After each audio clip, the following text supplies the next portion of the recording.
Second part है ये।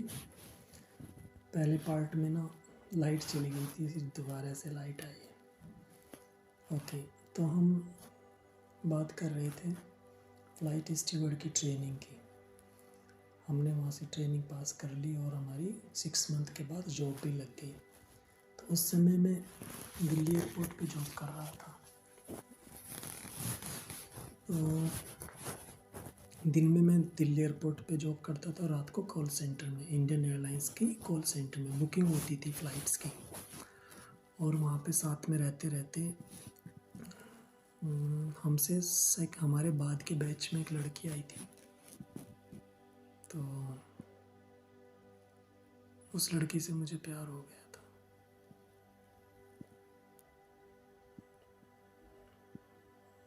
काफ़ी दिन चला, मैं थोड़ा लेट हो गया उसके घर वालों को बताने में, वरना उसके घर वाले शादी भी कर देते। मेरे घर वाले भी एग्री थे लगभग।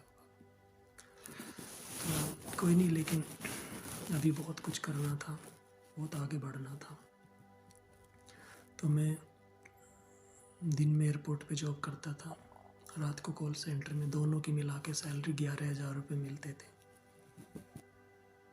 और उसी समय मेरे दोस्त ने मुझे बोला कि बाहर के लिए अप्लाई कर, तेरे पास तो पासपोर्ट है।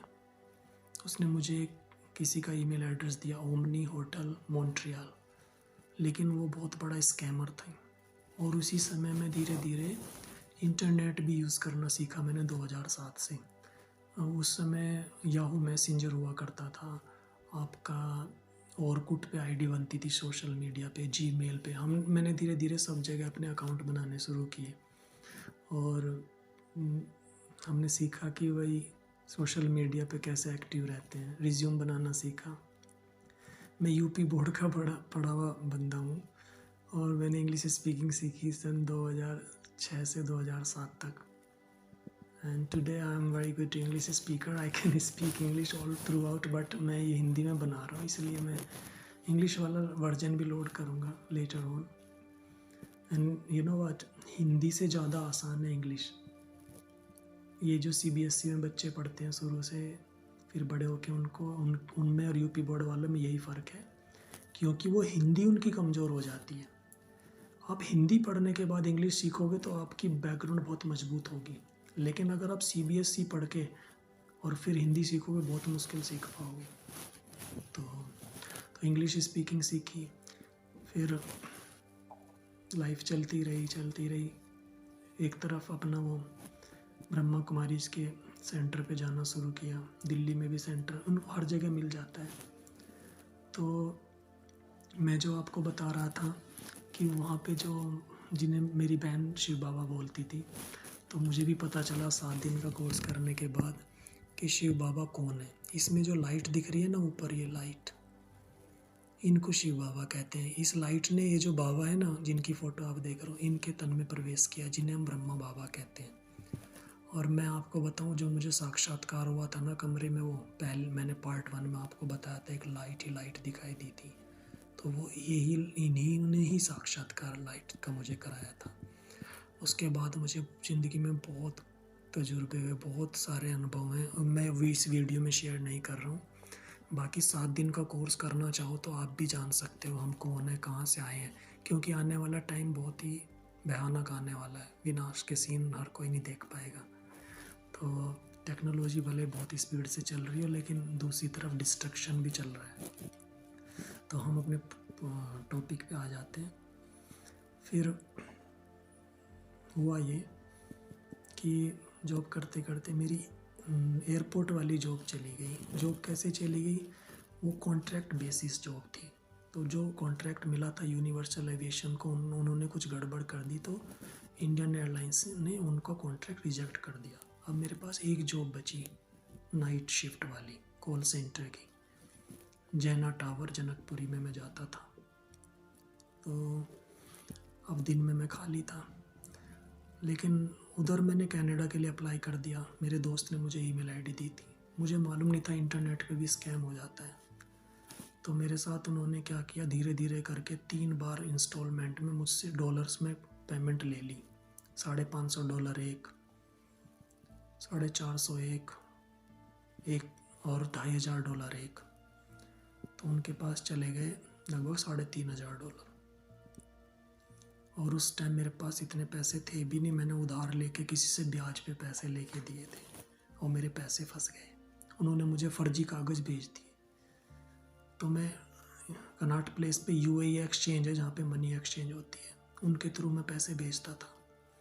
उनका जो मैनेजर तो बहुत अच्छे से जानता था, वो मुझे बार बार एडवाइस देता था कि भूषण जी, पहले एक लड़की आया करती थी हमारे यहाँ, वो भी ऐसे ही विदेश जाने के लिए तैयारी कर रही थी और उसको ना किसी ने फिर बाद में फ़र्जी कागज़ दे दिए। उन्हें लेके जैसे वो एयरपोर्ट पे पहुंची तो वो कागज़ एयरपोर्ट वालों ने रिजेक्ट कर दिए। कहीं आपके साथ तो ऐसा नहीं होने वाला? मैंने बोला सर अभी तो पता नहीं, अभी तो जो जो मांगते जा रहे हैं मैं देता जा रहा हूँ। खैर उन्होंने क्या किया, वो कुल मिला के मेरे साथ चीटिंग हो गई, वो मेरे पैसे फंस गए। अब मैंने सोच लिया चाहे कुछ भी हो बाहर विदेश ज़रूर जाना है, क्योंकि कर्जा हो गया मेरे ऊपर। मैंने ब्याज पे पैसे लिए हुए थे। उधर मेरे मम्मी पापा बहुत मतलब मेहनत करके मुझे पाल पोस के बड़ा किया। मेरे पापा ने मजदूरी करके हमें यहाँ तक पहुँचाया। तो मैंने सोचा यार उनका एहसान भी चुकाना है, ऐसे ऐसे हमें मेहनत करके मुझे कुछ बनना है। तो मैं ऐसे ही न्यूज़पेपर लिया करता था। यहाँ पे मैं एक जानकारी दे दूँ आप सबको, जो लोग विदेश जाना चाहते हैं, टाइम्स ऑफ इंडिया न्यूज़पेपर आता है बुधवार का, इंग्लिश का न्यूज़पेपर है, और एक सैटरडे को आता है टाइम्स ऑफ इंडिया न्यूज़पेपर। तो ये 2 दिन का न्यूज़पेपर ज़रूर लेना है। उसके अंदर एक पेपर होता है टाइम्स असेंट। टाइम्स असेंट के अंदर विदेश की जॉब आती है, वो आप अप्लाई कर सकते हो। तो उसमें क्या है, बिल्कुल जेन्युइन जॉब होती है उस न्यूज़पेपर में। इंडिया की भी जॉब आती है उसके अंदर, कॉलेज यूनिवर्सिटियों में अप्लाई करने के लिए, कॉलेज में वगैरह वगैरह, बहुत अच्छी जेन्युइन जॉब होती है। बाकी तो वो में ये क्लासीफाइड पेपर आता है ना हिंदी का, ये सब फ्रॉड होते हैं। तो मैं जेन्युइन पेपर मानता हूँ टाइम्स ऑफ इंडिया को। बुधवार का तो ज़रूर लेना, सैटरडे का भले ही मत लो। बुधवार वाले में जॉब्स का अलग से पेपर आता है, टाइम्स असेंट। तो मैं भी वही पेपर लिया करता था दिल्ली में। मैंने वो पेपर लिया तो उसमें जॉब निकली हुई थी, कंधार एयरफील्ड पे वर्कर्स की ज़रूरत है।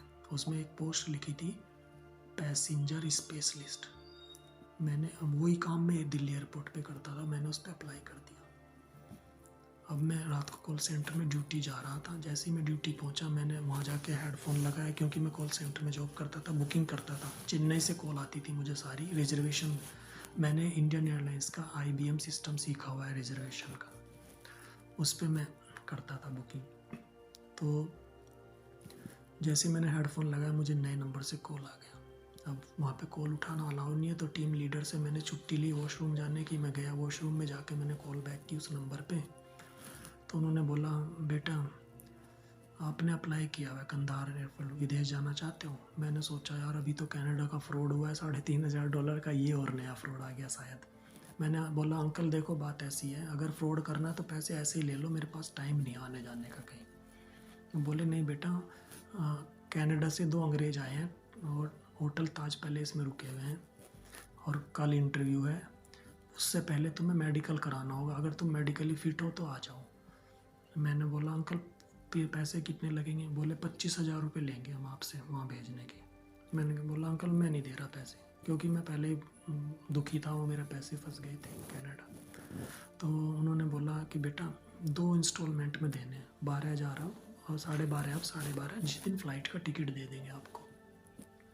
मुझे थोड़ी सी बात में उनकी थोड़ा सा बिलीव हुआ कि यार बंदा सही कह रहा है, 25,000 रुपये कोई ज़्यादा भी नहीं है।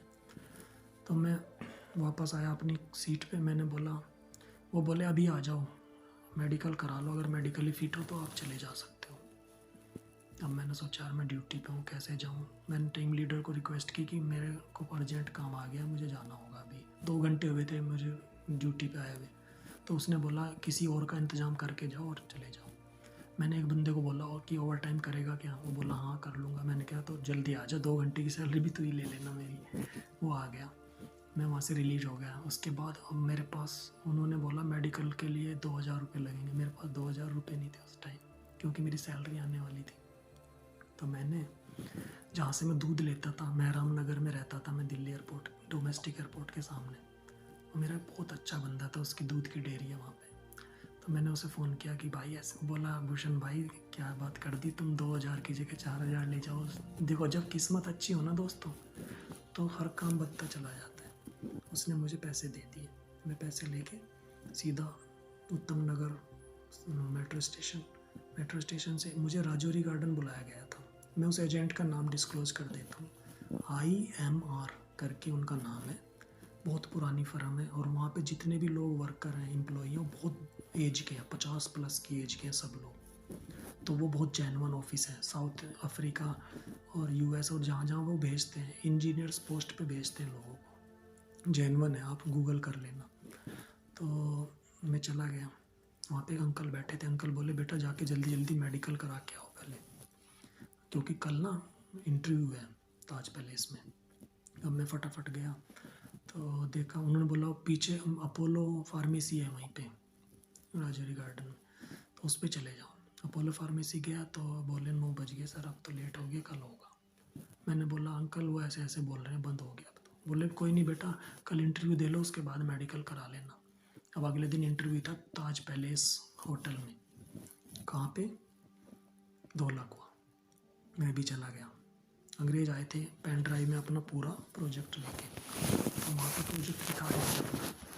तो उसमें वो बता रहे थे कि कैसे रहने की सुविधा देंगे, कैसा खाना देंगे। तो वहाँ पे क्या हुआ था, अंग्रेज़ों को काम मिला था किस चीज़ का, अफ़गानिस्तान में पीस कीपिंग मिशन, यानी कि नाटो की फ़ोर्स को काम। नाटो की फ़ोर्स क्या होती है? Northern Atlantic territory organisation.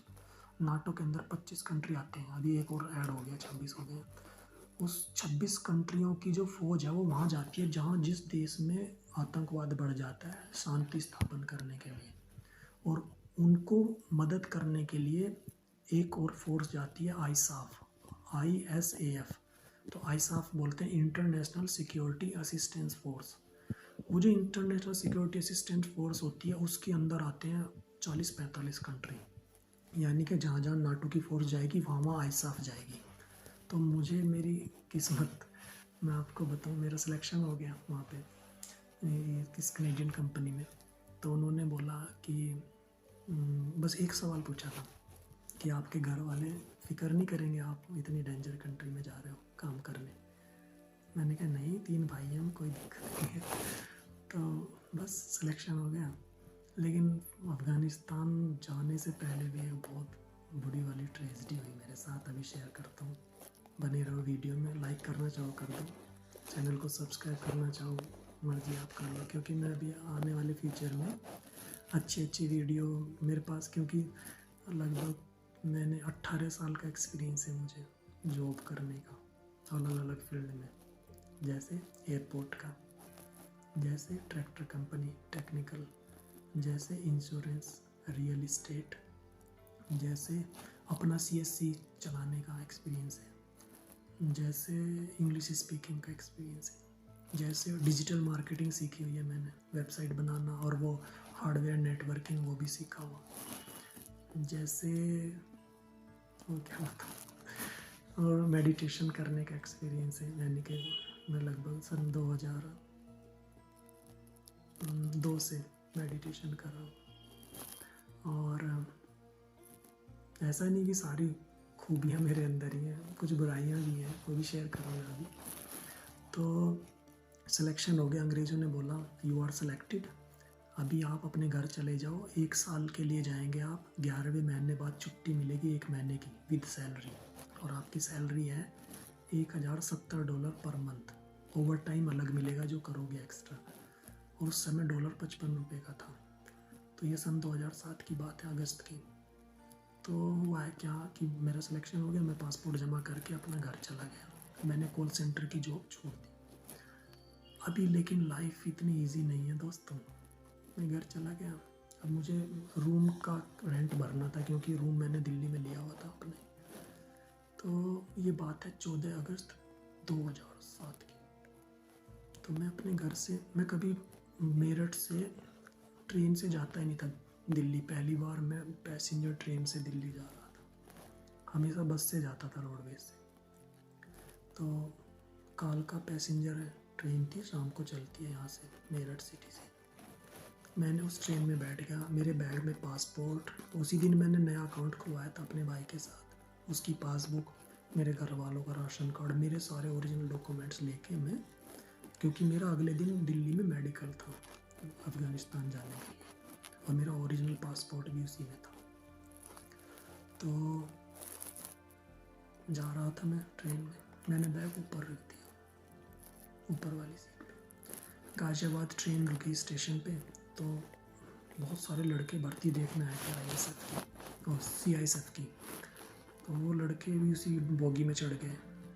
और वो जब अगला स्टेशन साहिबाबाद आया, तो जैसे साहिबाबाद ट्रेन रुकी, तो मैं बैठा था सीट पे, ऐसे बाहर देख रहा था स्टेशन को। तो जैसे धीरे धीरे ट्रेन चलना शुरू हुई, तो मैंने क्या देखा, मेरे जैसा बैग स्टेशन पर पड़ा है। जैसे मैंने वहाँ देखा, मैंने ऊपर देखा मेरा बैग नहीं है। और मैंने देखा किसी ने मेरा बैग फेंक दिया है उतार के वहाँ पे। मैं तुरंत भीड़ को हटाने लगा, ये हटो हटो, मेरा बैग उतर गया। तो भीड़ ने बोला, मैंने बोला वो, तो भीड़ इतनी थी कि मुझे किसी ने कूदने नहीं दिया उसमें से ट्रेन से। ट्रेन धीरे धीरे स्पीड पकड़ने लगी। तो मैंने, वहाँ पे 2 लड़के थे, मैंने पूछा वो जिसने वो बैग फेंका वो तुम्हारे साथ थे? तो उन्होंने बोला हाँ। मैंने तुरंत उसका बैग छीन लिया उससे। मैंने बोला देख भाई, मेरा बैग उतर गया, मैं तेरा बैग नहीं दूंगा जब तक मेरा बैग नहीं मिलेगा। अगला स्टेशन आ गया सादरा। मैं उन दोनों लड़कों को लेकर सादरा स्टेशन उतर गया, पुलिस के पास गया। पुलिस को मैंने बोला सर ऐसे ऐसे 2 लड़के मेरा बैग लेके कूद गए जो इनके साथ थे। और वो दोनों लड़के बोले सर वो हमारे साथ तो थे, वो हम वहाँ पे साथ थे जहाँ हम भर्ती देखने गए थे, बाकी हम नहीं जानते वो कहाँ के हैं क्या है। मैंने बोला यार तू उस समय ये बोल देता कि तुम्हारे साथ नहीं थे, तो मैं कूद जाता ट्रेन से और अपना बैग ले लेता मैं उनसे। और भैया उन लोगों ने पैसे के लालच में बैग मेरा उतार लिया ट्रेन से। उसमें मेरे पूरे ओरिजिनल डॉक्यूमेंट्स और 2 जोड़ी कपड़े थे, पैसे वैसे कुछ नहीं थे। अब यार मेरा दिमाग घूम गया कैसे। मेरा कल मेडिकल है, मैं विदेश जाने वाला था, मेरा ओरिजिनल पासपोर्ट, मेरे ओरिजिनल ग्रेजुएशन तक के डॉक्यूमेंट्स उसमें। मैंने सोचा बेटे मैंने किसी का बुरा तो नहीं किया, ये क्या होगा। लेकिन मैं आपको ईमानदारी से बताऊं, मैं इनको मानने लगा था, क्योंकि इन्होंने मुझे साक्षात्कार कराया था और इन्होंने मुझे सपने दिखाए थे कि, क्योंकि जब मैं योग करता था मेडिटेशन, तो मुझे ना ऐसा लगता था जैसे मैं कहीं हवाई जहाज़ में उड़ रहा हूँ और मुझे दूसरे देश की करेंसी दिखाई देती थी, जैसे डॉलर। मैंने कभी डॉलर रियल असली में नहीं देखे थे, लेकिन मुझे वो दिखते थे, किसी दूसरे देश की करेंसी दिखाई देती थी। तो मैंने सोचा बेटा मैं इनकी शरण में हूँ, तो ऐसा तो नहीं करेंगे मेरे साथ ये, क्योंकि मैंने किसी के साथ बुरा नहीं किया। तो दोस्तों हुआ ये कि वो रात मेरे आज तक याद है, 14 अगस्त की, कि मेरा बैग नहीं मिला। अब क्या हुआ मैं बहुत परेशान, टेंशन में रूम पे पहुंचा। रूम पे जाके जैसे ही स्विच ऑन किया, एकदम पंखे की चिंगारी और थाई दी, उसमें से धुआं निकलना शुरू। पंखा फूक गया उसका, मकान मालिक का। उसने बोला मेरा पंखा ठीक करा के देना। मैं गया था उसका हिसाब करने, ताकि उसके कमरा मुझे खाली करना था। अगले दिन उसका कमरा वो उसका पंखा ठीक करने के लिए दुकान पे देख के आया। फिर मैं सोचने लगा कैसे करूं, मेडिकल कैसे कराऊंगा, मेरे तो सारे ओरिजिनल डॉक्यूमेंट्स चले गए, मैं जानता भी नहीं उन लोगों को। तो मैं बहुत दुखी था और मैं सोचने लगा मेरी लाइफ खराब है, तो क्या करूं। मेरे मन में आने लगा मुझे कोई नौकरी नहीं देगा जब मेरे पास ओरिजिनल डॉक्यूमेंट्स ही नहीं है। तो मैंने सोचा मैं माउंट आबू जाके ये धार्मिक संस्था में समर्पित हो जाऊंगा और वहीं सेवा करूंगा और अपना साधु बन जाऊंगा, जब मेरे पास पेपर ही नहीं है। मेरे को ऐसे ऐसे ख्याल आने लगे कि मेरी ज़िंदगी सिर्फ फिर साधुओं की सेवा में जाएगी और कुछ कहीं कोई नहीं पूछेगा मुझे। तो दोस्तों परीक्षाएं सबकी होती हैं, मेरी भी हुई। मैं उस दिन खाना नहीं खाया। फिर मेरा एक दोस्त था, वो मेरे से जिद कर रहा था कि मैं तेरे साथ रहना चाहता हूँ रूम पे। वो आया मुझसे मिलने, मैंने उसे पूरी बात सुनाई। फिर उसने मुझे हिम्मत दिलाई उसने पुलाव बनाया मेरे रूम पे और खुद भी खाया, मुझे भी खिलाया। फिर मेरे बाल्टी में कपड़े भीगे हुए थे, मुझे कपड़े धोने थे रूम पे रह के। फिर मैंने वो कपड़े धोए। फिर मैं एक उम्मीद लेके, क्योंकि मैं रात को कॉल सेंटर में जॉब करता था, तो मैं कॉल सेंटर जा रहा था। अपने पूरे डॉक्यूमेंट्स की फ़ोटोकॉपी मैंने वहाँ जमा की हुई थी, तो मैंने सोचा शायद फ़ोटोकॉपी निकलवा लेता हूँ और इनसे मेरा मेडिकल हो जाएगा, तो देखता हूँ मान जाएंगे। तो मैं बस में बैठ के महराम नगर से उत्तम नगर जा रहा था। बीच में द्वारिका आती है, द्वारिका के पुल के ऊपर से बस जा रही थी। तभी एक नए नंबर से मेरे फ़ोन में फ़ोन आया और बस बहुत तेज़ चल रही थी, तो मुझे आवाज़ नहीं आ रही थी। मैंने उसे बोला, भाई तुम इसी नंबर पे कॉल बैक कर रहा हूँ, होल्ड रखना। मैं तुरंत थोड़ा दूर जाके बस से उतर गया। बस से उतर के मैंने कॉल बैक किया तो एक नया नंबर था, तो वो मुझे बोला कि मेरा नाम राजन यादव है और मैं इलाहाबाद के पास का रहने वाला हूँ। अभी मैं ट्रेन में हूँ, इलाहाबाद रुकी हुई है, मैं वाराणसी का रहने वाला हूँ और आपका बैग मेरे पास है। ओह गॉड, मेरी सांस में सांस आ गई। उसने बोला, आपका बैग मेरे पास है, आप आकर ले जाओ। मैंने सबसे पहले थैंक यू गॉड को बोला। मैंने कहा, शिव बाबा आपका बहुत बहुत धन्यवाद। सबसे पहले फिर मैंने अपनी मम्मी को फ़ोन किया, क्योंकि वो बहुत परेशान हो रहे थे घर वाले। फिर मेरी मम्मी ने कहा, तुम अकेले मत जाना वहाँ। तो उन्होंने मुझे 5,000 रुपये दिए थे कि कमरा खाली करके आ जाना और उसका हिसाब करके आ जाना। तो मेरे पास 5,000 रुपये थे, तो मैंने तुरंत वहीं द्वारिका पुल के नीचे रिजर्वेशन ऑफिस है ट्रेन का, मैंने 2 लोगों की रिजर्वेशन कराई जाने की। और रात की ट्रेन थी हमारी। मेरा भाई मेरे गांव से आने लगा मेरे पास दिल्ली। मैंने इतना ट्रेन की टिकट करा ली। रात को हम दोनों बैठ के और अगले दिन पहुंच गए वाराणसी। 15 अगस्त सन 2007 की बात है। मैं भूलता नहीं हूँ, बारिश पड़ रही थी। वो लड़का स्कूल में टीचर था जिसके पास वो बैग था। फिर हम अपना बैग लेने गए वाराणसी। उसका गांव था वाराणसी से लगभग 20 किलोमीटर दूर। लेकिन वो बोला कि मैं अपने चाचा के साथ आपको स्टेशन पे ही देने आ जाऊंगा, क्योंकि मैंने उसे बोला कि हमने रिटर्न टिकट करा ली है ट्रेन की। अगर आप यहाँ तक आ जाओ तो आपकी बहुत मेहरबानी, मैं आपको पैसा दे दूंगा आने का। फिर वो लड़का आया शाम को 2-3 बजे के आसपास। उसने मुझे मेरा बैग दिया और उसने फिर पूरी कहानी बताई कि मेरे साथ वाला बंदा सुल्तानपुर का था। जब आप बार बार अपना बैग देख रहे थे ट्रेन में, तो उसकी नज़र आपके ऊपर थी। उसने सोचा इस बैग के अंदर कुछ है, तो वो पैसे के लालच में वो बैग लेके कूद गया। जब उसने देखा खोल के, इसके अंदर तो केवल ओरिजिनल डॉक्यूमेंट्स हैं, तो वह यह बैग फेंकने लगा। फिर ये जो टीचर बंदा था, इसको दया आ गई। इसने बोला, यार किसी के ओरिजिनल डॉक्यूमेंट्स हैं, फेंक मत, तू मुझे दे दे ये बैग, मैं पहुंचा दूंगा। फिर इस बंदे ने उससे ले लिया।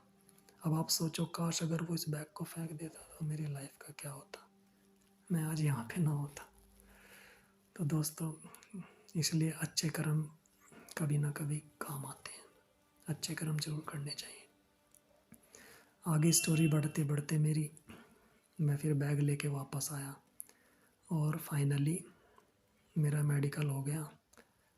5 सितंबर सन 2007 को मेरी फ़्लाइट थी दिल्ली से काबुल की। हम 50 लोगों को हायर किया था उन्होंने, अंग्रेज़ों ने, और हम सब 50 लोग अफ़गानिस्तान काबुल पहुंच गए। काबुल से हमारी फ़्लाइट थी कंधार के लिए, क्योंकि हमारी जो जॉब थी, नौकरी, वो कंधार एयरपोर्ट पे थी। तो हम 5 सितंबर को ही शाम को कंधार एयरपोर्ट पर पहुंच गए। हमारा स्वागत हुआ तो वहाँ पे क्या है, कंधार एयरपोर्ट पे जो यूएस एयरफोर्स, नाटो की जो फोर्स पड़ी हुई है वो इस तरफ है, और जो लोकल अफ़गान की पुलिस है, जो लोकल एयरपोर्ट है वो दूसरी साइड है। तो हम कंधार अफ़गान एयरलाइन से गए थे, तो हम लोकल एयरपोर्ट पे आए। वहाँ पे हमें आर्मी की, यानी यूएस आर्मी की गाड़ियाँ लेने के लिए आई। वो हमारा बैग वैग सब ट्रक में भर के हमें लेके उधर अपना कैंप में ले गए। वहाँ जाके सबसे पहले हमारे पासपोर्ट चेक हुआ।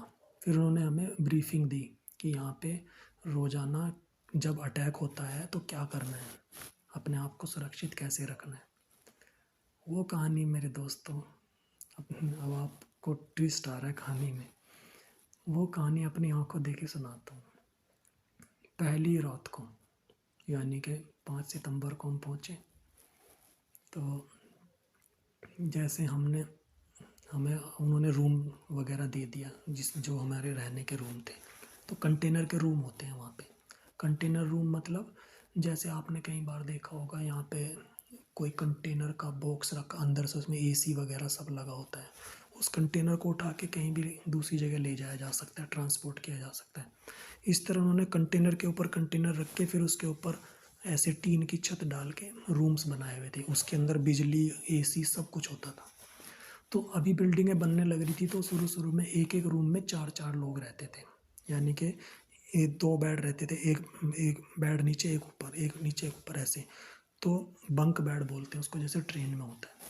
तो ऐसे बंक बेड में रहने के लिए उन्होंने बोला जब तक पूरी बिल्डिंगें तैयार होती हैं तब तक एक रूम में 4 लोग रहेंगे, तो हम $100 आपको हार्डशिप देंगे। हार्डशिप मतलब आपको रहने का अलाउंस।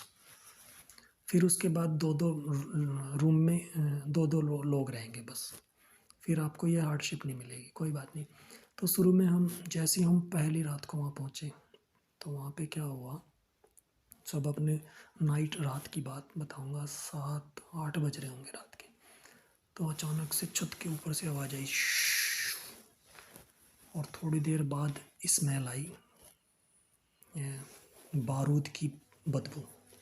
तो सबको आने लगी, सब कहने लगे ये धुआं कैसे, स्मेल कैसी आ रही है। तो देखा, थोड़ी दूर जाके आवाज़ आई, बूम। और सबकी ना, जितने भी थे सब के सब, हम 50 लोग थे। हमने कहा भाई ये क्या चीज़ है, बूम, क्या हुआ। यानी कि तालिबानों ने रॉकेट छोड़ा था, और रॉकेट हमारी छत के ऊपर से गया और लगभग 100 मीटर जाके ज़मीन पे जाके आवाज़ आई, बूम। तुरंत एकदम उसके बाद वहाँ पर रेडियो बोलती थी हर अटैक के बाद, rocket attack, rocket attack, rocket attack. हमने सोचा बेटे, हाँ तालिबानों को पता चल गया क्योंकि हम आए हुए यहाँ पे। तुरंत सब अपने अपने पासपोर्ट लेके जेब में और सीधा भागे बंकर की तरफ। बंकर बने हुए थे वहाँ पे।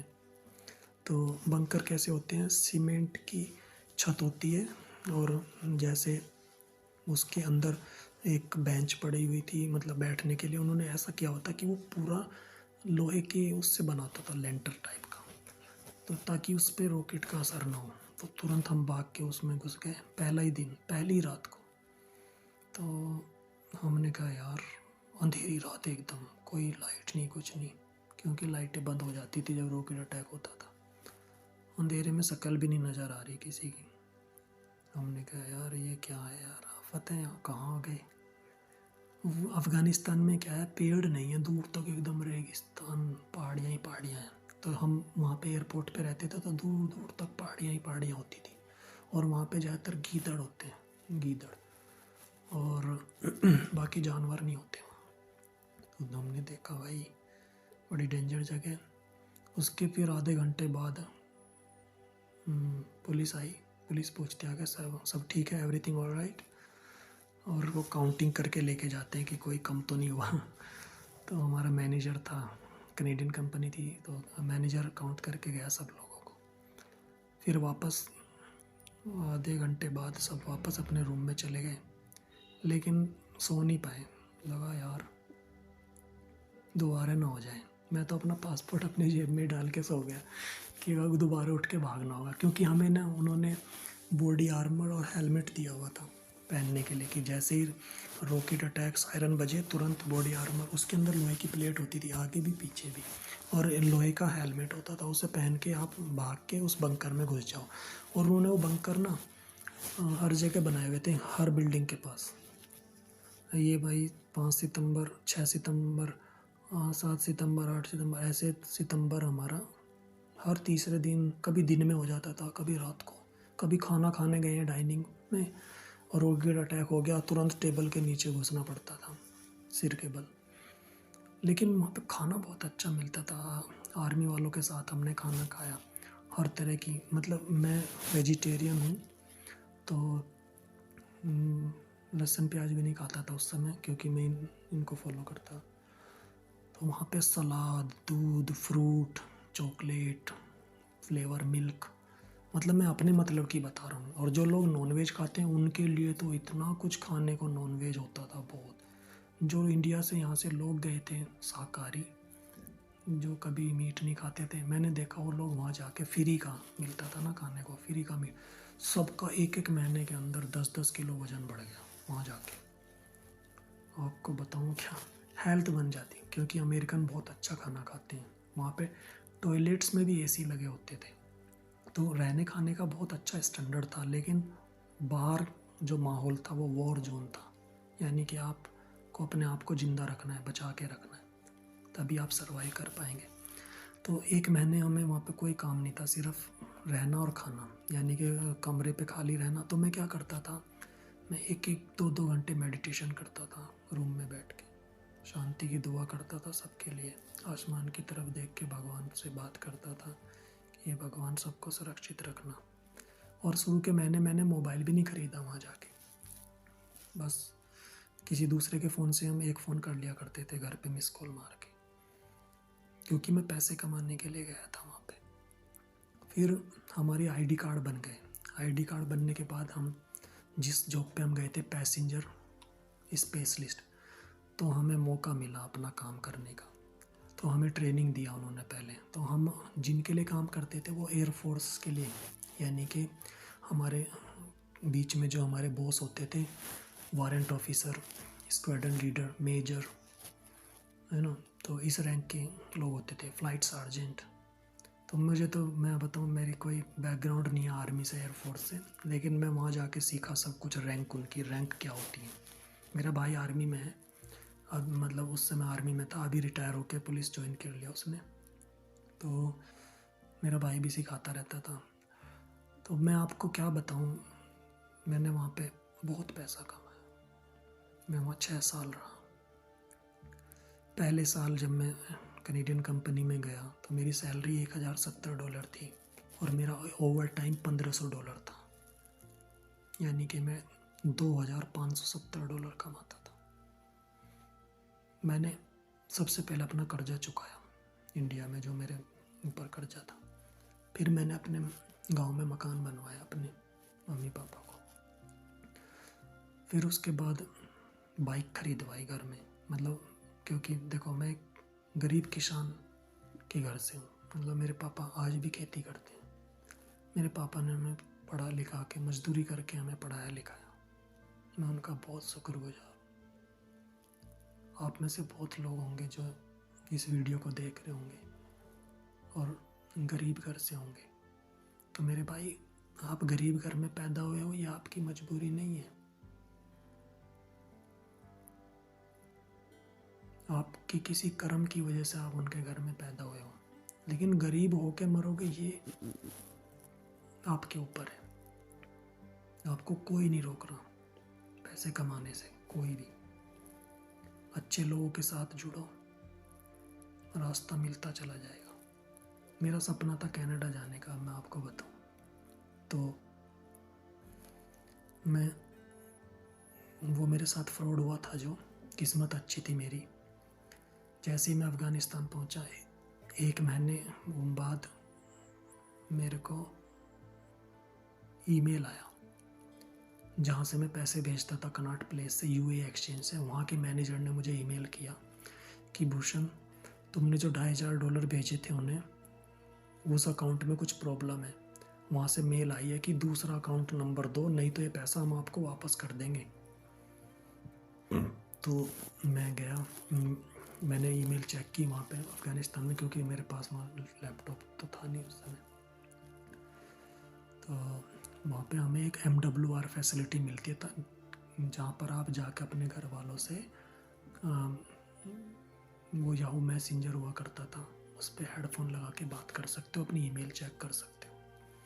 तो मैंने मैनेजर को मेल किया कि आप उन्हें कोई अकाउंट नंबर मत देना। तो वो पैसा वापस आ गया यूएई एक्सचेंज के खाते में, तो मुझे वो पैसा मिल गया। लेकिन 55 वो थोड़ा लॉस हुआ, 10,000 का समथिंग, क्योंकि जब मैंने भेजा था तब वहाँ पे डॉलर का रेट, कनेडियन $45 का था। फिर मुझे मिला वो 40, ऐसे कुछ रेट से मिला। फिर कुछ दिन बाद फिर मेल आया यूए एक्सचेंज से कि सर वो जो आपने $450 भेजे थे वो भी आपके वापस आ गए। कुल मिला के मेरी 2 पेमेंट वापस आ गई। एक पेमेंट आज तक नहीं आई $550 की, लेकिन मैं लक्की था कि मेरे लगभग $3000 वापस आ गए। फिर मैंने थैंक यू बोला गॉड को। मैं वहाँ पे जॉब करने लगा, मन लगा के काम करता था, बहुत कुछ सीखा, बहुत देशों के लोगों के साथ बातचीत करने का मौका मिला। जहाँ मैं जॉब करता था, मेरे जो जॉब था वो था पैसेंजर हैंडलर, यानी कि मैं फ़्लाइट बुक करता था। एयरफोर्स की फ़्लाइटें जाती थी वहाँ से फ्री में। पूरे अफ़गानिस्तान में किसी को कहीं भी जाना है तो एयरफोर्स की फ़्लाइट में जाएगा। तो वो जो फ़्लाइटें होती हैं वो दोनों तरह की होती हैं, उसमें कार्गो भी जाता है और पैसेंजर भी, यानी उसके अंदर गाड़ियाँ जीप वगैरह भी जाती हैं उसी हवाई जहाज़ में। उसी में दोनों तरफ साइड में सीट्स होती हैं, यानी 50 सीट, लगभग 50 पैसेंजर भी ले जा सकते हैं। तो वो हम वहाँ पे बुकिंग करते थे। फिर ऐसे चलती रही लाइफ। मैंने 1 साल काम किया, लेकिन मैंने बहुत मेहनत की। तो क्या हुआ, वहाँ पे सड़कें ना होके पूरा कैंप बना हुआ था, तो बीच बीच में उन्होंने सड़कें बना के दोनों तरफ ये रोड़ी होती है ना, कुटी हुई रोड़ी, तो वो कंक्रीट डाल रखी थी। तो डेली मैं पैदल आता था अपने रूम से और ड्यूटी तक। तो धीरे धीरे 14-14 घंटे में खड़ा रहता था काउंटर पे, क्योंकि मैं वो जो डेस्क होती है फ्रंट डेस्क पे काम करता था। ऐसा करने से क्या हुआ, धीरे धीरे मेरे पैरों में ढील मतलब गांठें पड़नी शुरू हो गई। और ये मुझे शुरू में पता नहीं चला। कुछ टाइम बाद जब लगभग 1 साल हो गया तो वो गांठें ज़्यादा दर्द करने लगी।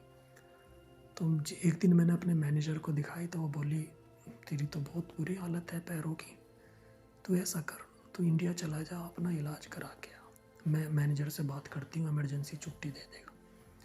तो मैं फिर वो अपनी गांठें निकलवाने के लिए इंडिया आया, और मैंने 1 महीने की छुट्टी दी मुझे कंपनी ने, और वो मैं इलाज करा के वापस गया।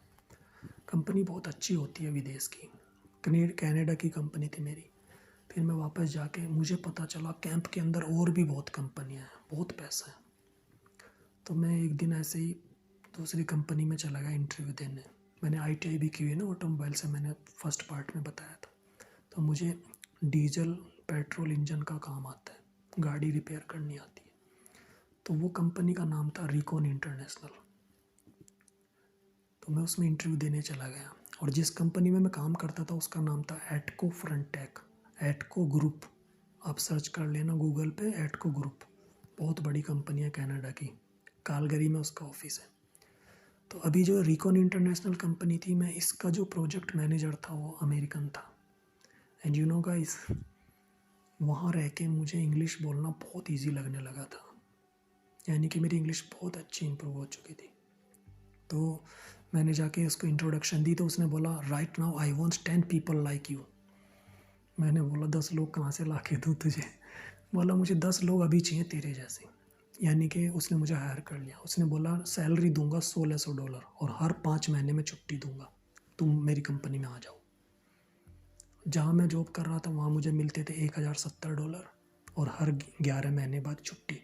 और अभी जो मुझे नया ऑफ़र मिला उसमें मुझे $1600 पर मंथ सैलरी और हर 5 महीने में छुट्टी। मैंने कहा ये ऑफ़र तो बहुत अच्छा है। मैंने कंपनी स्विच कर दी और मैं उसमें काम करने लगा। बहुत अच्छा पैसा कमाया। वहाँ पे गाड़ियों की रिपेयर करता था। फिर चलती रही जॉब, चलती रही। चैलेंज हर जगह है, डेंजर जोन। मेरे को उन्होंने बोला लेकिन हम कंधार में नहीं रखेंगे, हम दूसरा कैंप है, उसका नाम है कैंप बेस्टन। वो एक छोटा सा कैंप था। वहाँ पे लगभग 10,000 टोटल जो पॉपुलेशन, यानी टोटल आर्मी और सिविलियंस को मिला के 10,000 लोग रहते थे हम वहाँ पे दिन दहाड़े गोलियाँ चलती थी, तालिबान आमने सामने शूटिंग करते थे। फिर उन्होंने मुझे बोला कंपनी ने कि हम आपका ट्रांसफ़र कर रहे हैं जलालाबाद पाकिस्तान बॉर्डर पे आता है। मैंने सोचा यार वो डेंजर जोन है, वहाँ मैं नहीं जाना चाहता। तो मैंने मना कर दिया कि I don't want to go there. मेरी अगर मेरी जान बची रहेगी तो मैं पैसा कमा लूँगा, तो मैं वहाँ क्यों जाऊँ जानबूझ के। वो छोटा कैंप था, वहाँ पे मुश्किल से 2000 लोग थे उस कैंप में, और डेली तालिबान वहाँ पे अटैक करता था, डेली रॉकेट अटैक, यानी उनके टावर वगैरह सब गिरा दिए थे। वहाँ पे कम्युनिकेशन भी नहीं कर सकते, यानी मोबाइल भी नहीं चला सकते थे आप, इसलिए मैंने वहाँ पे जाना मना कर दिया। अब कंपनी ने बोला या तो वहाँ पे जाओ, नहीं तो रिज़ाइन करो। मैंने रिज़ाइन कर दिया। अब हुआ क्या, वापस से फिर जहाँ मैं छोड़ के गया था कंधार एयरपोर्ट पे, पैसेंजर हैंडलिंग, मेरी वही जॉब खाली थी, किसी को नहीं दी थी उन्होंने, लेकिन इस बार सैलरी उन्होंने $1000 कर दी, और वही कंडीशन 11 महीने बाद छुट्टी। अब मैंने सोचा यार आगे पढ़ाई कर लेता हूँ, कुछ आगे तरक्की करनी है, तो मैं वापस वही पैसेंजर हैंडलिंग जॉब मैंने ज्वाइन कर ली। अब इस बार कंपनी ने क्या किया, उनको ज़रूरत थी एडमिन की जॉब के लिए, क्लर्क, तो उन्होंने बोला हम तुम्हें पैसेंजर ऑफिस से एडमिन ऑफिस में ट्रांसफ़र कर रहे हैं, यानी फायर डिपार्टमेंट ऑफिस में ट्रांसफ़र कर रहे हैं, वहाँ पे आपको एडमिन संभालना है, सारा एडमिन का काम। मैंने कहा ठीक है, पैसे चाहिए हमें, आप काम कुछ भी करा लो। तो उन्होंने बोला ठीक है, एडमिन में मैं काम करने लगा। लेकिन इसी बीच मैंने MBA के लिए अप्लाई कर दिया इंडिया में, डिस्टेंस लर्निंग, और MBA क्योंकि मैं चाहता था साथ साथ पढ़ाई भी करता रहूँ। तो मैं वहाँ पे जो एडमिन की जॉब कर रहा था, उसमें क्या हुआ कि जो अमेरिकन आर्मी होती है वहाँ पे एक सिक्योरिटी क्लियरेंस होता है, जैसे हमारे यहाँ करेक्टर सर्टिफिकेट और ये लेते हैं ना जॉब पे, तो ऐसे वहाँ पे सिक्योरिटी क्लियरेंस होता है, ताकि जो भी आप सरकारी कंप्यूटर यूज़ करोगे उसमें कुछ कोई गड़बड़ ना कर दो, तो आपकी बैकग्राउंड उन्हें पता होनी चाहिए कि इसका ये पिछले 20 साल में क्या क्या करके आया, क्रिमिनल तो नहीं है। हमारे इंडिया में अभी तक इस तरह की कोई सुविधा नहीं है कि किसी बंदे का आप बैकग्राउंड चेक कर सको, क्योंकि वो यहाँ पे सब फर्जीवाड़ा है, यानी कि वो ID बदल चुका होगा या वो कहाँ रहता था आप नहीं पता कर सकते, उसका रिकॉर्ड ऑनलाइन नहीं चेक कर सकते। अमेरिका में ये सिस्टम है आपकी, जैसे अभी इंडिया में आधार कार्ड बन गया, तो आप कहीं जो भी एड्रेस चेंज करोगे वहाँ रिकॉर्ड होता रहेगा। अमेरिका में एक कॉमन ID बनती है, कैक कार्ड, CAC कैक कार्ड है, कॉमन एक्सिस कार्ड, वो चिप वाला कार्ड होता है। तो अगर आप अमेरिका में कहीं भी कोई भी घटना करोगे, कुछ भी केस करोगे, वो आपके चिप में यानी उसमें रिकॉर्ड में चढ़ा देते हैं। उससे क्या होता है, आप पिछले बचपन से लेकर अब तक जो भी आपने कुछ किया वो आपके कैक कार्ड में रिकॉर्ड है सब कुछ। हमारे यहाँ इस तरह का बचपन से कोई रिकॉर्ड नहीं बनाया जाता कि इसने कितने क्राइम किए, इसलिए यहाँ पे वो सिस्टम नहीं है। तो वहाँ पे क्या है, जिसके पास जितना डीप क्लियरेंस होगा सिक्योरिटी का, उतनी उसकी सैलरी ज़्यादा होती है अमेरिकन के साथ काम करने में। तो हमारी इंडिया में क्या है, अभी सिक्योरिटी क्लियरेंस वाली वो टेक्नोलॉजी नहीं है। किसी की बैकग्राउंड चेक करानी है तो कोई CID वाला लगाना पड़ता है पीछे, कोई डिटेक्टिव हायर करना पड़ता है।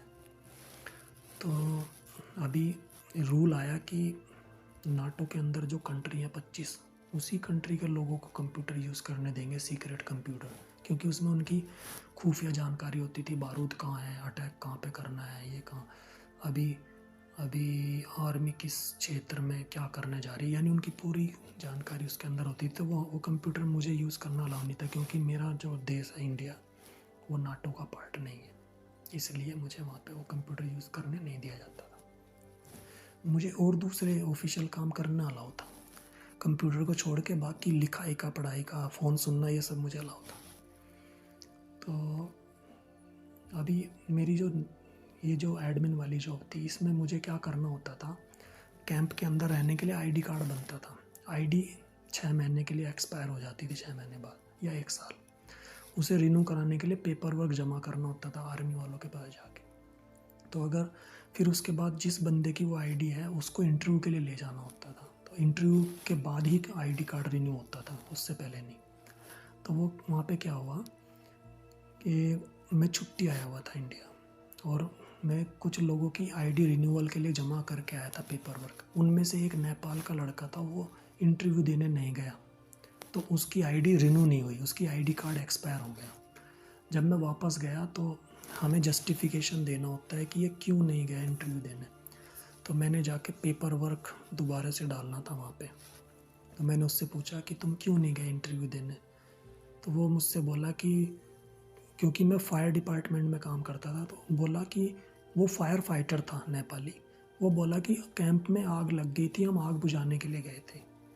तो मैंने जब उसका दोबारा से पेपर वर्क रीसबमिट करने के लिए गया तो मैंने उसमें रीज़न डाल दिया कि आग लग गई थी कैंप में, तो ये बंदा इसलिए नहीं जा पाया क्योंकि ये फायर फाइटर है, ये ड्यूटी पे था। अब जैसे ही मैं पेपर वर्क दोबारा सबमिट करने गया ऑफिस में, तो वो ऑफिस था वहाँ पे सब लोग आर्मी के एयरफोर्स के लोग काम करते थे। उन्होंने तुरंत बेस ऑपरेशन में फ़ोन मिलाया। बेस ऑपरेशन होता है जब कैंप के अंदर कुछ भी घटना घटेगी, वहाँ पे एक रजिस्टर होता है, उसमें लॉग इन कर देते हैं कि इस टाइम पे ये हुआ था। उसने वहाँ पे फ़ोन मिला के पूछा इस डेट को इस टाइम क्या कोई आग लगी थी।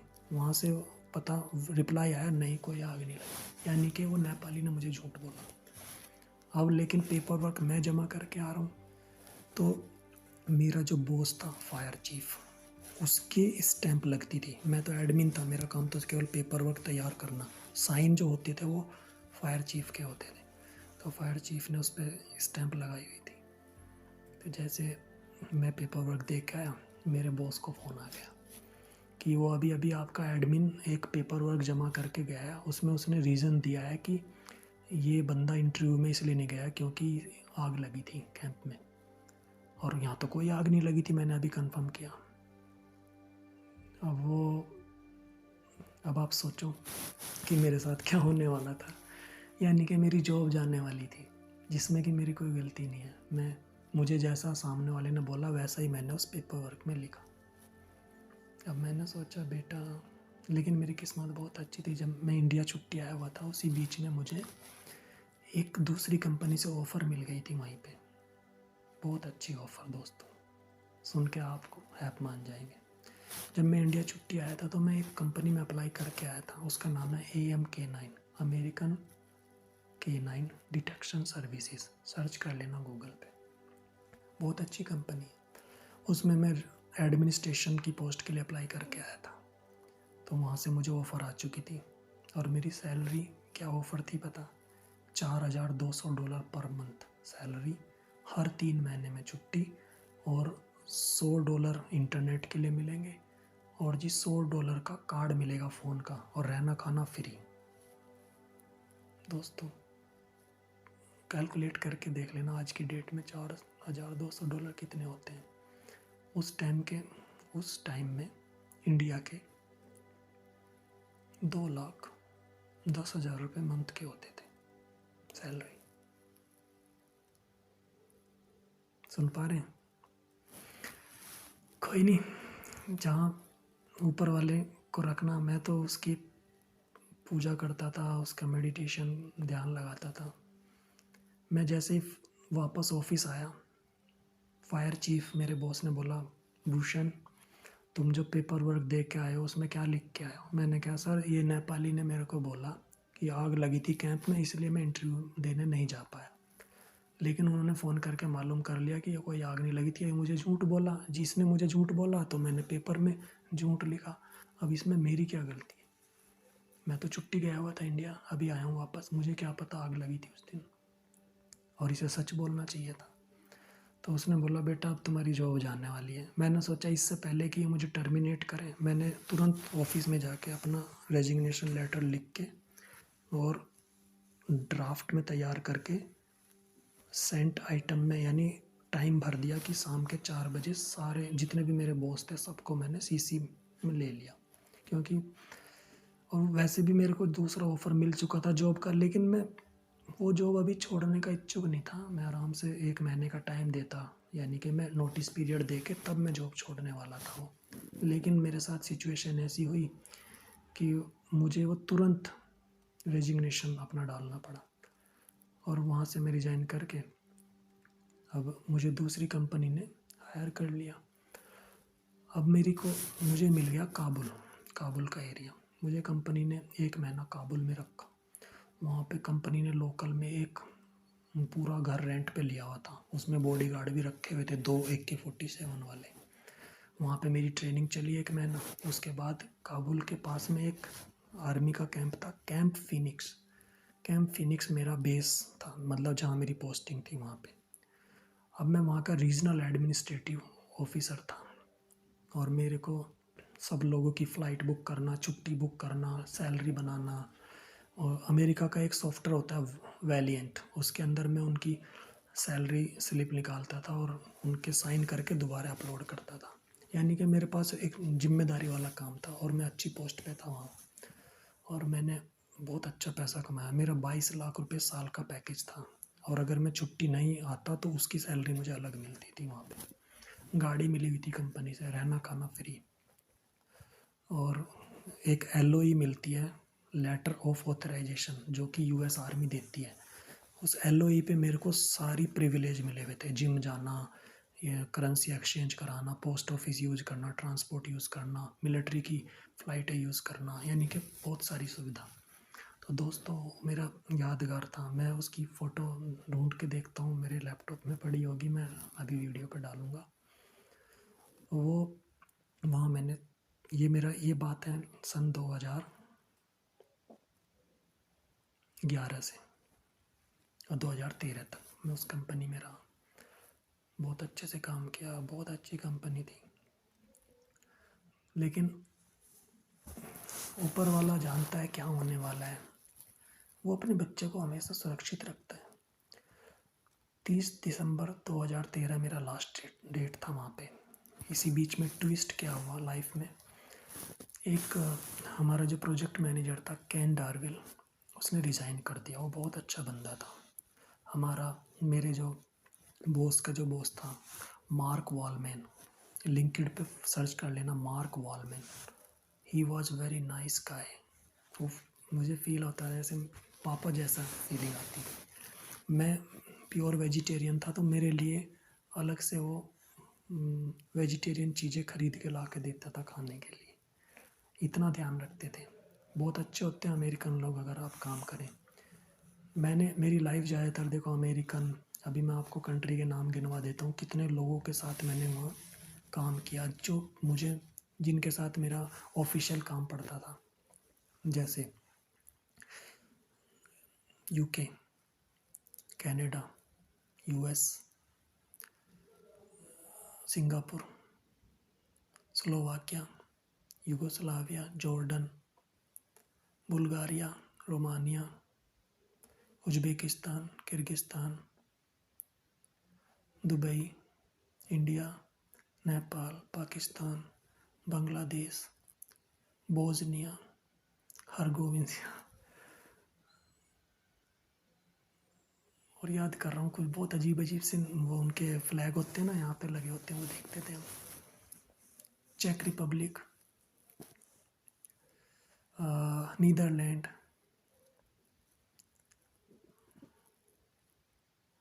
और बताता हूँ, और बीच में याद आएंगे बताऊँगा। लिस्ट है और बहुत लंबी लिस्ट है, मतलब आपको क्या बताऊँ, मैं यहीं से बता सकता हूँ। 45 कंट्री के लोग रहते थे वहाँ, तो बहुत मज़ा आता था। कभी मतलब सपने ही रह जाएगा। एक गांव का लड़का, किसान का बेटा, गांव में गन्ने छीलने वाला, गोबर उठाने वाला, मिट्टी का भराव करने वाला, मजदूरी करने वाला। मेरा पापा मजदूरी से मुझे पाल पोस के बड़ा किया। मैं कहाँ से निकला, गांव से दिल्ली पहुंचा, एयरपोर्ट पे दिल्ली से अफ़गानिस्तान पहुंचा। अफ़गानिस्तान, वहाँ पे मेरी सुपरवाइज़र थी US अमेरिका की, कोलोराडो में उसका घर है। वो मुझे बहुत प्यार करती थी। वो उस समय मुझे अमेरिका ले जा रही थी, लेकिन मैं डर के मारे गया नहीं। आज पछता रहा हूँ, चला जाता। तो, तो हुआ क्या, ये मेरी जो आखिरी कंपनी थी 2011, 2012 में हमारा रीजनल मैनेजर चेंज हो गया। उसकी जगह जो बंदा आया, मैं उसका नाम ले रहा हूँ, खड़ूस भी बोल रहा हूँ, मैथ्यू यंकर। उसने आके सब लोगों की ज़िंदगी तबाह कर दी वहाँ के। यानी मेरी जो पोस्ट थी रीजनल एडमिन, उसने कंपनी को क्या सलाह दी ऊपर कि ये जो रीजनल एडमिन पोस्ट है इसे ख़त्म कर दो, ये वाला काम लॉजिस्टिक मैनेजर से करवाओ। अब मेरे साथ एक लॉजिस्टिक मैनेजर हुआ करता था, वो कुछ भी नहीं करता था। उसका काम था केवल रिकॉर्ड रखना, ड्रेस कितनी है। जो हमारी कंपनी थी उसमें ना जर्मन शेपर्ड, बेल्जियन, ये ब्रीड के डॉग्स होते थे। दो तरह के कुत्ते होते थे, बारूद ढूंढने वाले और ड्रग्स ढूंढने वाले। उस कंपनी का काम था आर्मी के साथ जाके उनके कुत्ते जाते थे तो वो बारूद को ढूंढते थे और ड्रग्स ढूंढते थे, तो उसमें आर्मी वालों की मदद करते थे। तो ये जो बहुत बड़ी कंपनी है अमेरिका की, तो इसमें ना लॉजिस्टिक मैनेजर जो होता था वो कुत्तों का खाना आता था बाहर से, अमेरिका से, और कुत्तों के जो खिलौने उनको ट्रेंड करने के, और ड्रेस, हमारे लिए ड्रेस आती थी, सर्दी की, गर्मी की, जूते, ट्राउज़र वगैरह सब, इसका रिकॉर्ड रखता था। बस यही काम था उसका। तो ये जो मैथ्यू यंकर जो रीजनल मैनेजर आया ना, इसने आके ये हमारी जो पोस्ट थी रीजनल एडमिन, कंपनी को बोला कि बहुत सारे पैसे सेव हो जाएंगे, ये रीजनल एडमिन की पोस्ट ख़त्म करके लॉजिस्टिक मैनेजर से करवाओ ये सारा काम। और उसने ना हम लोगों की वाट लगवा दी। वो कम से कम 500 लोगों की जॉब खा गया। पहले बार में तो मैंने लेटर बनाए बहुत सारे लोगों के टर्मिनेशन के, पहले ग्रुप में, और दूसरे ग्रुप में मेरा खुद का लेटर मैंने अपने हाथों से बनाया। और कंपनी ने बोला कि ये जो पूरा कैंप है ना ये बंद हो रहा है, मतलब काबुल से जो हमें आर्मी हटा रहे हैं। तो जैसे आर्मी वहाँ से हटी तो उसके साथ मेरी भी जॉब हट गई, यानी मेरी जॉब चली गई। मेरे पास टाइम भी नहीं मिला दूसरी जॉब ढूंढने का इस बार। तो 30 नवंबर 2013 को मैं इंडिया आ गया था। तब से मैं इंडिया आके फिर मैंने बहुत ढूंढा, लेकिन मैंने अपनी लाइफ में 6 साल में 1 करोड़ रुपए कमाए सैलरी से वहाँ से। मैं बड़े दावे से बोल रहा हूँ, मैंने कोई नंबर 2 का काम नहीं किया। मेहनत की, डेंजर जोन में रहा, अपने घर बार से अलग रहा। शादी मेरी तब तक नहीं हुई थी। तो मैंने 1 करोड़ रुपए कमाए सैलरी से, अपने घर वालों को घर बनवाया, बाइक खरीदवाई, मेरे भाई की शादी हुई, और जो भी मतलब डेवलपमेंट की गांव में। तो अब इसी बीच में जो था, जो मेरे गुरु, जिनको मैं गुरु मानता था, मैंने वादा किया था कि मैं आपके लिए कुछ करूँगा, एक घर बना के डोनेट करूँगा। तो मैंने वो भी किया और 2013 में वापस आ गया। अब 2014 शुरू हुआ। मैंने सोचा इंडिया आके कोई अच्छा काम करूँगा। तो मेरा मन था कि मैं लोगों की मदद करूँ, हेल्प करूँ। तो मैंने एक मैन पावर कंसल्टेंसी खोली, good luck consultant and management training centre के नाम से। मेरठ में सर्च करोगे मिल जाएगी। तो मेरा मन था कि मैं बहुत सारे लोगों को रोज़गार दिलाऊँ, जो लोग बेरोजगार हैं उनकी हेल्प करूँ। ये सोच के मैंने इंडिया में कंसल्टेंसी का बिजनेस शुरू किया। फिर वो मुझे ये भी मालूम था कि गांव में जो लोग होते हैं वहाँ के बच्चे इंग्लिश नहीं बोल पाते, they can't speak English, they want to speak English, there is nobody to teach them. तो मेरा मन था कि मैं उन्हें इंग्लिश स्पीकिंग सिखाऊं ताकि वो भी यहाँ से बाहर निकल के कुछ बनाए। तो मैंने ट्रेनिंग सेंटर शुरू किया 2014 में इंडिया आके, 2015 में भी चलाया, 2016 तक चलाया। मैंने एक फर्म रजिस्टर्ड की, उसमें एक मैडम थी, उनको पार्टनर बनाया, और मैम ने मेरी बहुत हेल्प की। हालांकि वो दूसरी कास्ट से मतलब थी, मैं बाई कास्ट में जाट हूँ, और वो मैम सैनी थी। उन्होंने मेरी बहुत हेल्प की और उन्होंने बिजनेस चलाया मेरा। लेकिन कुछ पारिवारिक समस्या की वजह से उनको मुझसे अलग होना पड़ा। उनकी फैमिली नहीं चाहती थी कि वो मेरे साथ बिजनेस करें। तो इसी बीच फिर, लेकिन मैं बाहर रहा, मेरे लिए बाहर विदेश जाना बहुत आसान था। तो मैं फिर से दोबारा ट्राई किया, मैं दुबई के लिए, और मैं अपने खर्चे पे टूरिस्ट वीज़ा लेके दुबई चला गया। ये बात है जुलाई 2016 की। और मैंने वहाँ अपने बल पे जाके जॉब ढूंढी, और एक शेख ने मुझे जॉब पे रख लिया। शेख का जो पर्पस था वो अपनी एक कार वॉश मशीन की डीलरशिप चला रहा था। यानी उसके पास मेड इन इटली मशीनें होती थी, वो उनसे कार वॉश होती थी, मतलब कार वॉश करने के काम आती थी, बॉयलर लगा हुआ था उनमें। तो वो मशीन 3 कंट्री का डीलरशिप थी उसके पास, यानी कि पूरा यूएई, ओमान और सऊदी अरेबिया। तो इन 3 कंट्री में बेचते थे।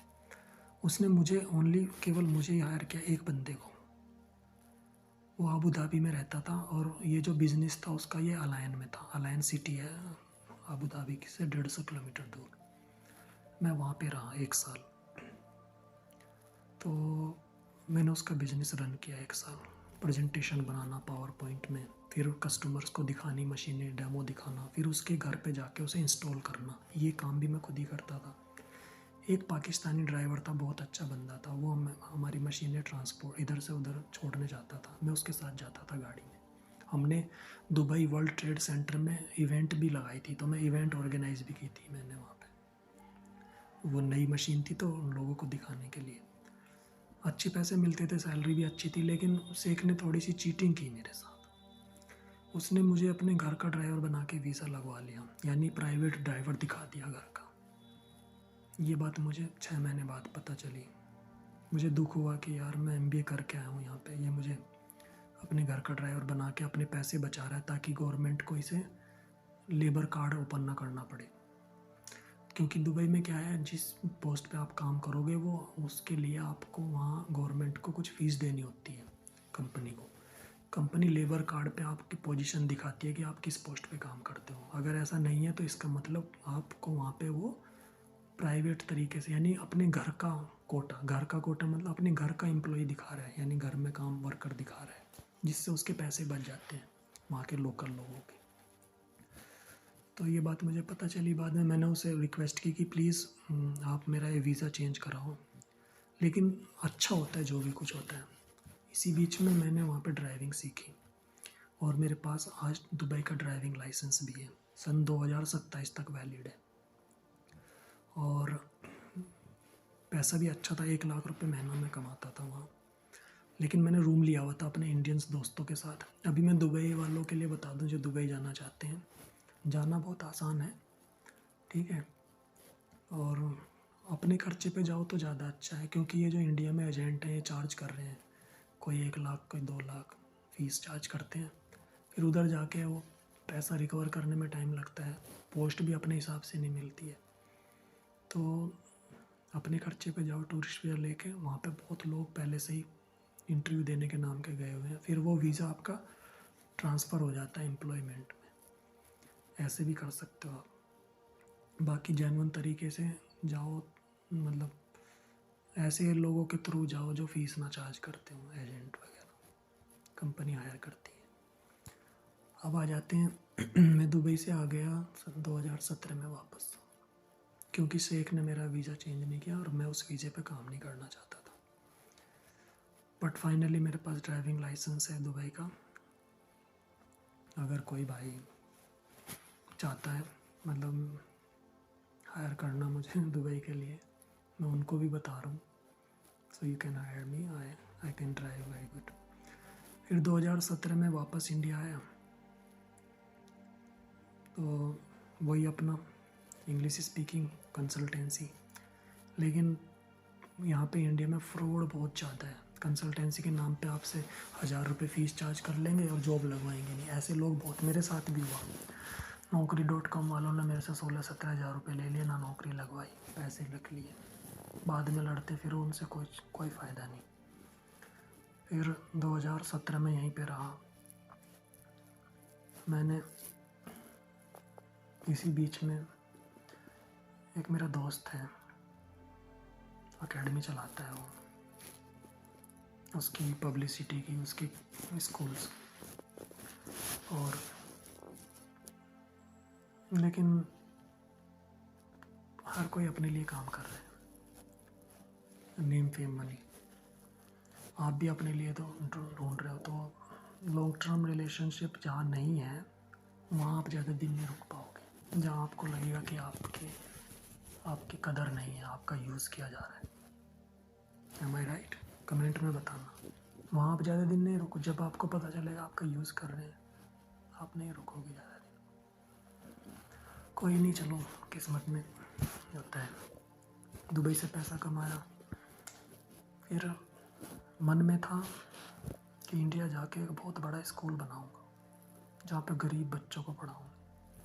जो लोग फीस नहीं दे पाते या जिनके बच्चे बहुत गरीब हैं और वो थोड़ी 8वीं 7वीं 8वीं करा के फिर अपने घर बिठा लेते हैं, फिर वो बच्चे कहीं मजदूरी कर रहे होते हैं। मेरा मन था कि जैसे ITI होती है इंडिया में, ऐसा स्कूल बनना जहाँ पे बच्चा पढ़ाई भी करे और कुछ एक बिजनेसमैन होके निकले। इस तरह का मैं एक मॉडल लेके चल रहा हूँ। लेकिन ये सपना मेरा अभी तक सपना ही है। बहुत बार सोचा करूँगा, लेकिन गलत जगह इन्वेस्टमेंट करने से पैसा डबल होने की बजाय सिंगल भी नहीं रहता। 2017 में शेयर मार्केट सीखी, कोर्स ज्वाइन किया कि भाई इसको करके देखता हूँ, शायद पैसा डबल हो जाए। लेकिन लॉस उठाया, फिर डर गया कि यार नहीं अब नहीं करता इसको। 2018 आ गया। रियल इस्टेट इंडिया में ही था, मैं सोचा रियल इस्टेट करता हूँ। रियल इस्टेट में घुस गए, 1 साल काम किया, देखा 1-2 सेल भी हुई। खुद ही अपनी भी इन्वेस्टमेंट की, भूटानी वाले के साथ इन्वेस्टमेंट की हुई है मैंने। किसमें, थोड़ा सा बता दूँ आपको।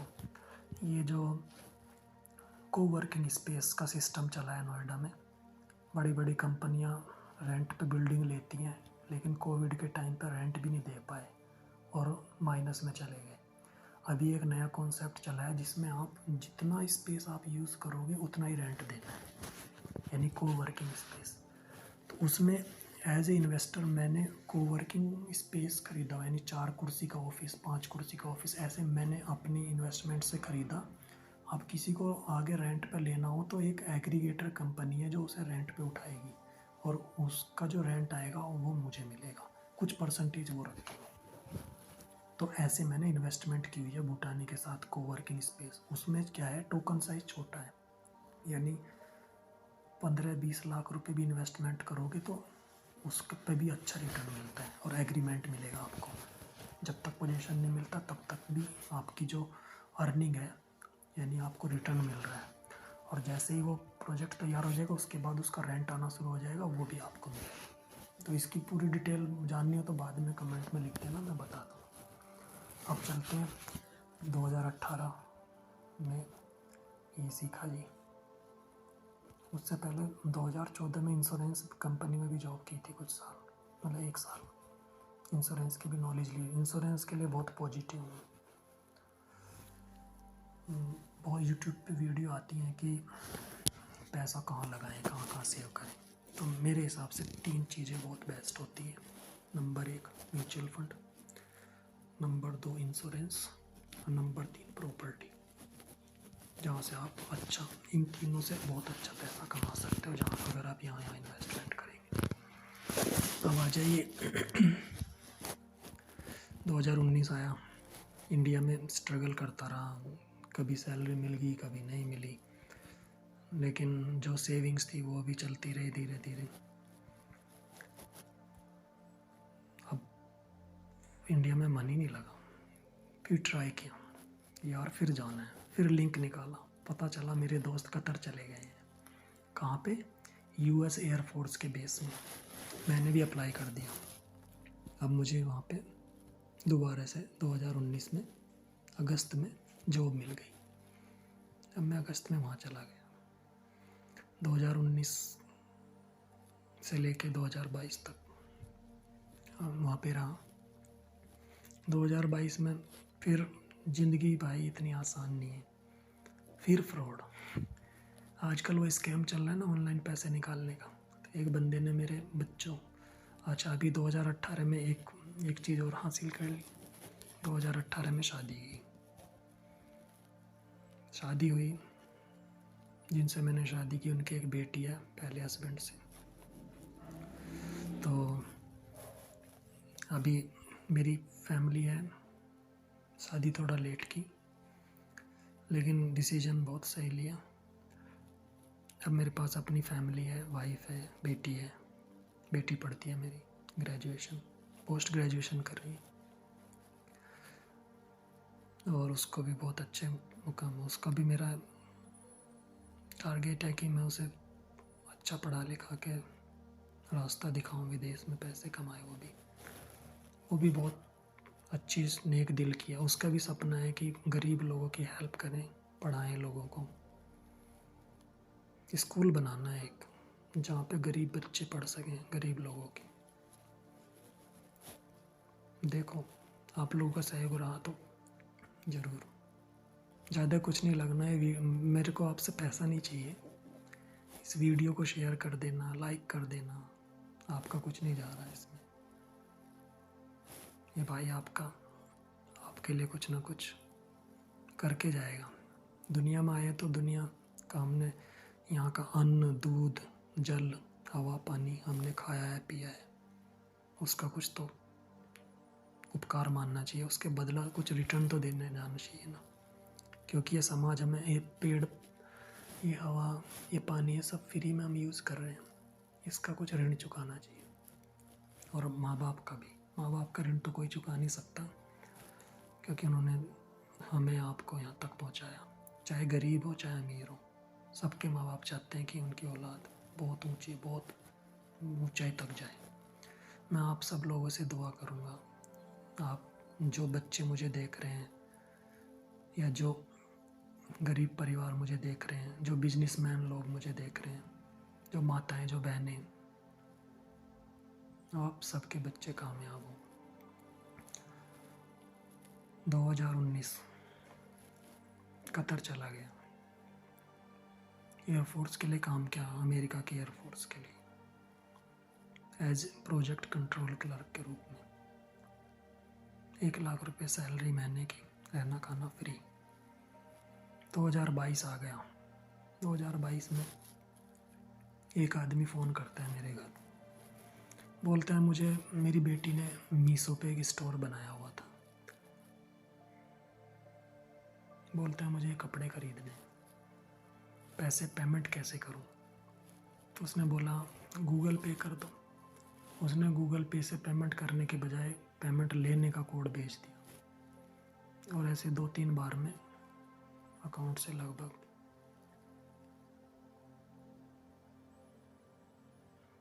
86,000 रुपया निकाल लिया। 1 महीने बाद मेरे को बैंक से नोटिस आता है 86,000 रुपये क्रेडिट कार्ड के भरो। मैं इंडिया आ गया, और तब से मेरा वीज़ा एक्सपायर हो गया इधर ही आके, ना मैं वापस जा पाया, मेरी वो जॉब चली गई। लेकिन लाइफ यहीं ख़त्म नहीं होती मेरे दोस्त। यूट्यूब पे रोज़ काम देखता, सोचा यूट्यूब पे बहुत अच्छे अच्छे लोग वीडियो डालते हैं, बिजनेस ढूंढे। एक बिजनेस समझ में आया, cleaning company, cleaning material, Lysol, Harpic, hand wash, dish wash, everything, उसका बिजनेस किया। जहाँ से माल बनवाया उसने, पहली बार में तो माल सही दिया, दूसरी बार में माल में मिलावट कर दी, बिजनेस फ्लॉप। फिर सोचा कुछ और करते हैं।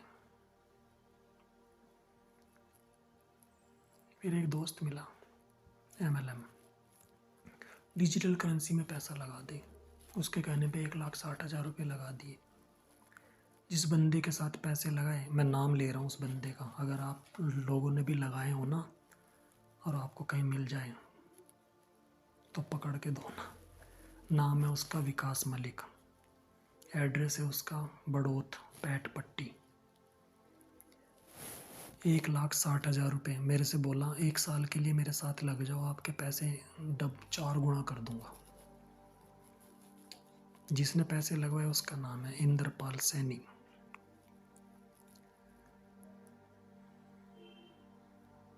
वो अपना करेंसी 2-3 महीने तक तो उसने अपना सॉफ्टवेयर चलाया, उसके बाद बंद करके गायब हो गया। तो ऐसा नहीं है दोस्तों पैसा तो कमाना बहुत आसान है, पैसे को सेव करना बहुत मुश्किल है, उसको रोकना बहुत मुश्किल है।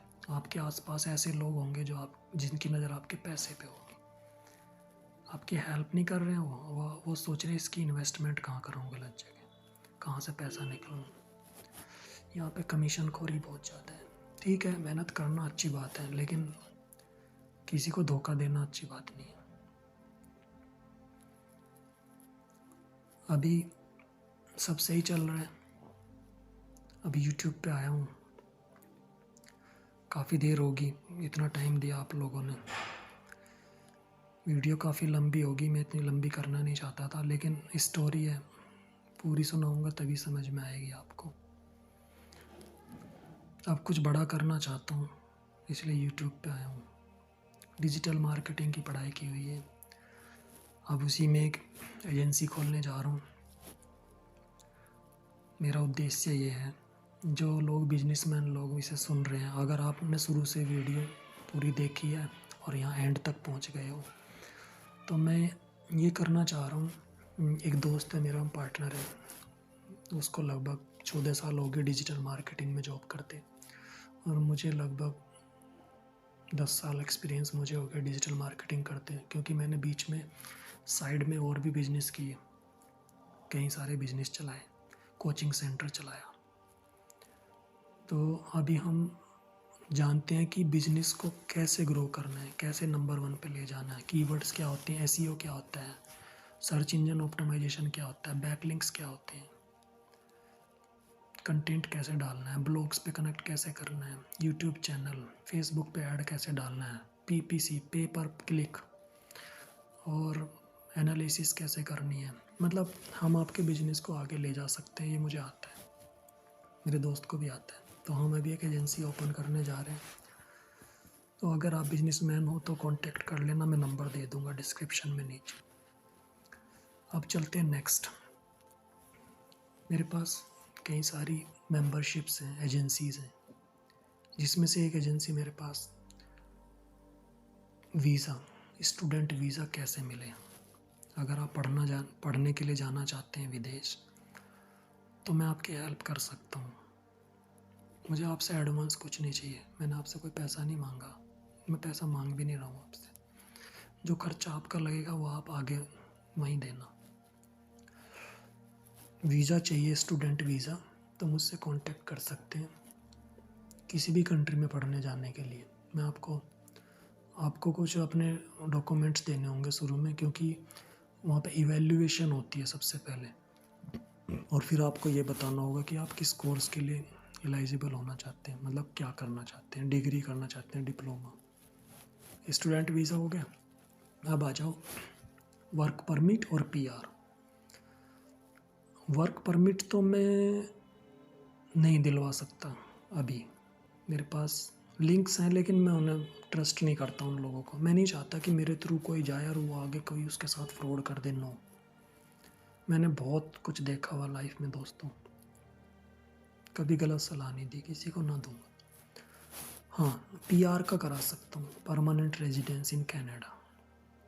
मैंने खुद ट्राई किया 2011 में, लेकिन मेरी मम्मी ने मुझे मना कर दिया कि तू हमेशा के लिए चला जाएगा, फिर तू आएगा नहीं। मेरा बहुत मन था जाने का, मैंने बहुत कनेडियन एम्बेसी के चक्कर काटे हैं दिल्ली में, बहुत एजेंट्स के, बहुत जगह जगह गया हूँ। अभी मेरे पास जो लिंक है ना, वो कनाडा के अंदर टोरंटो में लॉयर है, वकील है, वो फर्म है उसकी, कितने साल पुरानी, 15 साल। उसका मैं आपको नंबर भी दे दूँगा, ईमेल भी दे दूँगा। वो इंडिया की तरह ठग नहीं है, ठगेगा नहीं आपको, एक साथ पैसे नहीं लेगा आपके इकट्ठे की ले लिए 30-35 लाख रुपए और बैठ गए। इंडिया में, दिल्ली में ऐसा ही करते हैं। यहाँ पे मेरे साथ कई बार फ्रॉड हुआ दिल्ली में। ओएसिस एजेंसी है, ओएसिस इमिग्रेशन करके, मत जाना उनके पास। एग्रीमेंट कर लेंगे आपके साथ कि जी ये एग्रीमेंट है, 2 लाख रुपए ले लेंगे, और 6-7 महीने घुमाते रहेंगे, फर्जी कॉल करते रहेंगे उन्हीं के कॉल सेंटर से इंग्लिश में, और बोलेंगे you are rejected, you are rejected. और बाद में 6-7 महीने बाद आपके पैसे, अगर आप में दम है तो निकलवा लोगे, नहीं है ना तो वो पैसे भी गए, 2 लाख भी। अब आ जाओ पीआर, परमानेंट रेजिडेंसी पे। टोरंटो में बाकायदा उसका काम ही है पीआर का, पूरी फाइलिंग तैयार करेगा आपके लिए और स्टेप बाय इंस्टॉलमेंट में पैसे लेगा वो। यानी जैसे फर्स्ट होगी 150-200 डॉलर उसकी फ़ीस है कुछ, लेकिन अब वो फ्री में नहीं बताएगा कुछ। शुरू में मुझे फ्री में बता देता था कुछ भी पूछना हो, अब नहीं बताता है। अब तो वो सबसे पहले एग्रीमेंट करता है, फिर स्टेप बाय स्टेप डॉक्यूमेंट लेता जाएगा, फ़ीस लेता जाएगा। ऐसा ही $2-2,500 $3,000 में आपका काम हो जाएगा कनाडा इमिग्रेशन का। ठीक है दोस्तों, तो एक्चुअली इंडिया में सर्दी है अभी और वीडियो बनाने के लिए मन था सुबह से, लेकिन कैमरे के सामने खड़े होने की हिम्मत नहीं आ रही थी। बीच बीच में थोड़ा शर्म सी भी आ रही थी, डर भी लग रहा था, लेकिन बना डाली जैसी बनी भाई। ये हिंदी वर्जन है। अभी मैं इंडिया में 2 साल से हूँ और दोबारा विदेश जाने का मेरा प्लान है वैसे, क्योंकि मेरा सपना है कि स्कूल बनाना है जहाँ पे गरीब बच्चे फ्री में पढ़ सकें। जीते जी कर पाया तो ज़रूर करूँगा। आप लोगों का सहयोग रहा तो ज़रूर होगा। वीडियो को शेयर करना, वीडियो को लाइक करना, चैनल को सब्सक्राइब करना। एक एक टॉपिक पे वीडियो बनाऊँगा जो जो मुझे आता है, real true experience by God. Thank you, आपने इतनी देर तक सुना मुझे। बाकी जो भी आपकी प्रतिक्रिया है वो आप देंगे। फास्ट करके स्पीड बढ़ा के सुन लेना अगर, क्योंकि मैं धीरे बोलता हूँ, ज़ोर से चिल्लाया नहीं जाता मुझसे। Thank you guys, thank you boys, thank you girls, and भाभी, बेबे, अम्मा जो मुझे देख रही है, aunty, and you are whatever, sexy boy और सेक्सी गर्ल, तुम्हें भी बोल रहा हूँ। तरक्की करो दोस्त, बहुत है लाइफ में, टाइम बहुत कम है और करने के लिए बहुत कुछ है, बहुत कुछ कर सकते हो। जहाँ तुम आज हो ना, तुम सोच भी नहीं सकते तुम यहाँ से कहाँ जा सकते हो। अपने घर वालों का नाम रोशन कर सकते हो, अपने घर वालों का नहीं तो अपनी गर्लफ्रेंड का नाम रोशन कर लो। चलो टेक केयर, बाय। मुंडा डांस करता है। Thank you so much.